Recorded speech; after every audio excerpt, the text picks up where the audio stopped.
Philippe, moi je m'intéresse à plein de trucs, PNL, puis il y a d'autres champs intéressants comme le FT, les mouvements oculaires, tous ces trucs-là.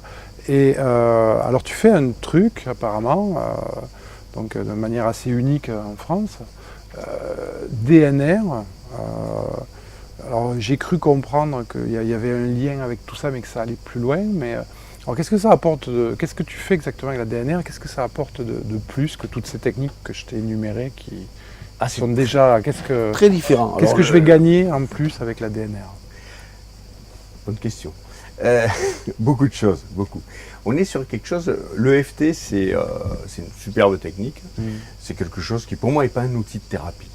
C'est pas un outil de thérapie, c'est un outil de fond de panier, c'est un outil du quotidien, c'est un outil, Gary Grill a voulu comme ça quand il l'a créé, il a voulu que ce soit un couteau de Suisse à la portée de tout le monde.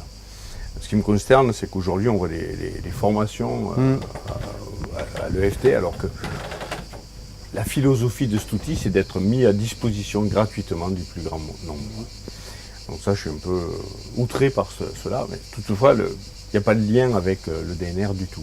On ne fait pas d'EFT à l'intérieur du DNR. Non, l'EFT, c'est un package, c'est un ensemble, c'est une grosse caisse à outils, c'est un ensemble d'outils qu'on a constitué à partir d'outils qui voient le jour aujourd'hui outre-Atlantique et qui travaillent beaucoup avec du tapping, des mouvements oculaires, mais des mouvements oculaires complexes et du tapping complexe. Pas du tout ce qu'on peut voir dans des outils connus ici en France, qui sont des vieux outils, par exemple le MDR, qui est un vieil outil que je trouve absurde, totalement absurde comme outil. Imaginez qu'on travaille des traumas avec le MDR, c'est juste horrifiant. C'est pas que l'outil soit inefficace, l'outil est efficace dans ce domaine-là, mais on a des outils meilleurs pour travailler sur les traumas que d'utiliser cet outil qui est efficient, mais qui va demander d'immerger plusieurs fois, 7, 8 fois, une personne à revivre son trauma dans la douleur pour pouvoir le traiter. C'est carrément stupide. Alors qu'on a des outils qui, en une ou deux séances, vont faire ce même travail sans immerger dans la douleur. Et ça, c'est en PNL qu'on aura ces outils-là. En DNR, on a des outils qui vont permettre plein de choses. C'est une grosse boîte à outils avec beaucoup d'outils différents qui sont composés comme des Lego. C'est-à-dire qu'on va apprendre des outils essentiels, on va les emboîter les uns avec les autres. Les mouvements oculaires qu'on fait couvrent tout le spectre. Voir des formes bizarres, des arrondis comme ça, des choses totalement différentes de l'IMO aussi, qui est aussi quelque chose qui travaille avec des mouvements oculaires, mais qui vont beaucoup plus loin.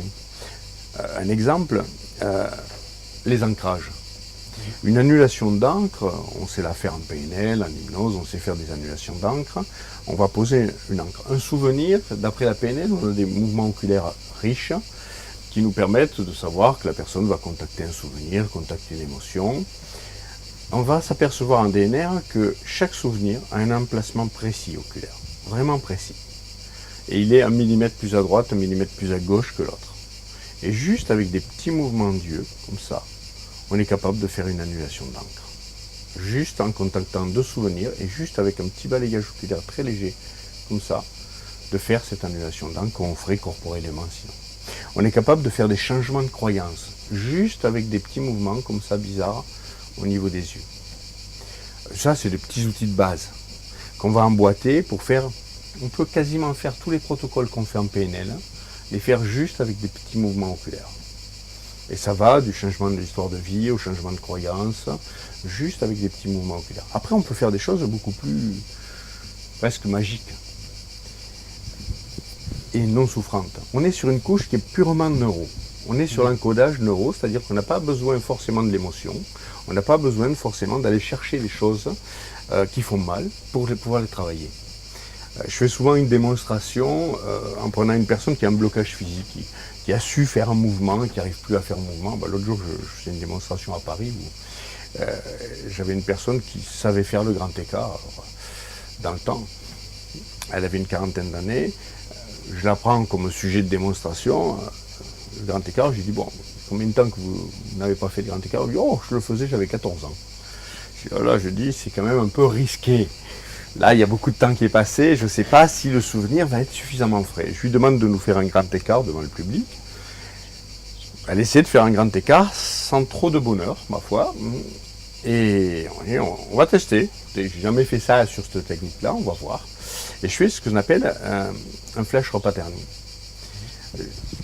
On va chercher le souvenir de l'époque et on la remet en contact avec le souvenir de l'époque où elle faisait les sensations qu'elle avait à ce moment-là. On l'ancre. Je la réencode et je la rebranche à aujourd'hui. Je rebranche ce réseau de connexion neurale à aujourd'hui. C'est vraiment du déplacement. On peut travailler qu'avec des souvenirs qu'elle a, avec des choses qu'elle a, des savoir-faire qu'elle a. On prend ce savoir-faire et on vient le connecter à aujourd'hui. Ça prend, montre en main, 6 minutes. Et puis je lui demande, on va tester, car c'est pas votre gene, essayez de nous faire un grand écart maintenant. Elle y est arrivée. Impressionnant. Impressionnant, ouais. Tout le public était impressionné. D'habitude, je le fais juste avec un bras ou une tête qui ne peut plus faire un mouvement. Là, c'est la première fois que je faisais un grand écart, c'est pas mal. Mais en cabinet, cette technique, elle ne sert pas à faire des grands écarts. Ouais, on peut, hein, à la limite. En termes de coaching, ça peut être intéressant pour ouais. coacher des sportifs ou des choses comme Tout ça. à fait, ouais. Très utilisé pour le monde sportif, effectivement. Et je vais le prendre le cas, un cas assez typique, un enfant, 7 ans, qui a perdu la parole. Il a perdu la parole dans le sens où il est devenu bègue, suite au décès de sa mère. Le traumatisme lié à ça l'a rendu bègue. Il a assisté à ce décès. Bon, évidemment, il a fallu traiter le trauma, on a plutôt intervenu avec d'autres techniques que des techniques de DNR. Le DNR aurait pu être efficace, mais on a des techniques beaucoup plus efficaces. Double sauce, choses comme ça. Donc, cet enfant, une fois le trauma traité, reste quand même bègue. Et là, avec la DNR, tu arrives là, 6 minutes après, il n'est plus bègue. Il avait un savoir-faire qui était là présent avant. On va réactiver ce réseau de connexion neurale et on va l'activer à aujourd'hui. Venir par une technique rapide, très précise. C'est un protocole qui est extrêmement précis. C'est très technique. C'est hyper technique. Et se tromper, ça nous est arrivé en formation que quelqu'un se trompe d'un mouvement dans ce protocole-là. On a mis l'après-midi pour récupérer la personne en formation, mais on l'a récupéré, on sait faire, on sait rebrancher. Donc il faut quand même beaucoup d'éthique, d'éthique et de précision. C'est précis, il ne faut pas sortir du cadre, vraiment pas. On branche puissante mais sensible. Très. D'accord. Il ne faut pas brancher le fil bleu avec le fil rouge. Quand on a débranché les fils, il faut les rebrancher dans le bon ordre. Donc c'est pas un truc qui s'improvise, il faut vraiment bien se former. Vraiment bien. C'est pas en regardant une vidéo comment on est capable de faire. D'accord. Et ça, c'est un des petits outils du DNR. Les outils vont très loin. Après, ça, c'est un protocole qui est très rapide, très précis, très rigoureux, très rapide. Et il y a des choses, il y a des protocoles qui peuvent mettre jusqu'à 3/4 d'heure à être utilisés. Parce que c'est des enchaînements, c'est des Legos, c'est des constructions de complexité. Intéressant. Écoute, ça éclaire bien ma lanterne. Je vois beaucoup mieux maintenant. On l'utilise pour travailler sur la régénération oculaire aussi. On expérimente ça en labo en ce moment. On a des résultats surprenants, non durables dans le temps malheureusement, parce qu'on n'a pas encore la technique qui est très au point. Mais quelques cobayes de test sur la régénération oculaire. On verra ce que ça donne à l'usage. J'y crois pas beaucoup quand même sur l'oculaire.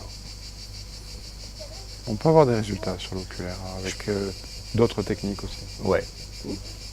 À suivre. À suivre. Bien.